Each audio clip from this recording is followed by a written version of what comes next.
effective po ang ating mga inilagay na pataba din ay talagang lalaki po ng bunga ng pipino mga katuke.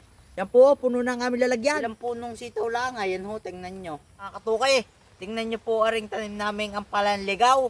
Ay, ang ampalan ligaw nga pala po, ay totoong pang naabunuhan, ay nalaki rin po ang bunga.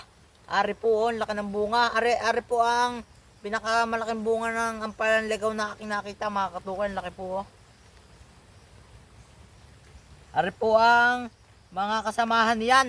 Napamitas na po namin ang mga bunga at ang mga talbos naman po ay hindi na maaari, mga kulot na.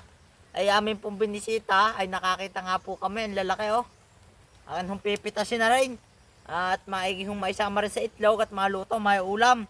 Ay ang pipino po namin itinanim din ayan po ang dami na rin pong bunga. Pero marami pa po kami pipitasin mga katuke.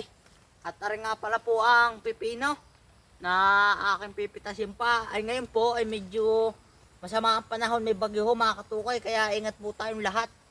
Ay aking pong pipitasin na. At maigi po. Arin po yung pag-arin tag-ulan. Ay masarap po laging kumain, kaya tayo namimitas ng mga gulay. Yan, may mga tira pa po tayo dyan na palakihin. Pag-arin po yung may 1 linggo pa, ay malaki na rin po mga katukay. Tingnan nyo po Meron pa rin po din Ang dami pong magbunga ng tanim namin pepino. Ano po yung napadalwahan ng abono Kaya yan, tumalab na ho. Tsaka nasamahan pa po ng dumi ng baka. Kaya talagang effective po ang ating mga inilagay na pataba din Ay talagang lalaki po ng bunga ng pepino mga katuke. Yan po, puno na ang aming lalagyan. Ari po, may sitaw pa rin kaunti. Ari po yung tanim ni mami. Ayan po, hindi po nabibisita. Lumaki na po ang sitaw, tumaba na. Pero pag ari po inahimay, at yung buto kinuha, maaari pa pong gulayin mga katuke. Yan.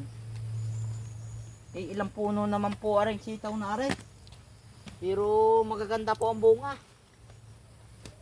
Mahahaba din. Baka nagtataka po kayo. Lagi kong sinasabing hindi ho nabibisita ang taniman namin ari.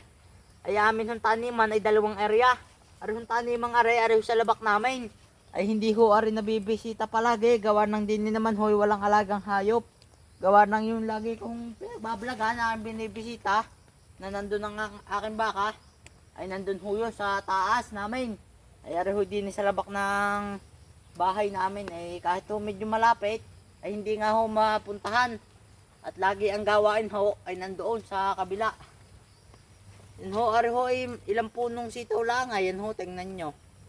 Pag ari ho ay naigisa ay ayos na po mga katuke. Mga katuke, alam nyo ka po ari po yung utaw. Ay akin pong pinamimitas. Ari po yung makailang pirasong puno lamang. Pero ang gaganda po mga katuke ng bunga. Ari po ang itsura nya. Ari po yung kauri ng beans.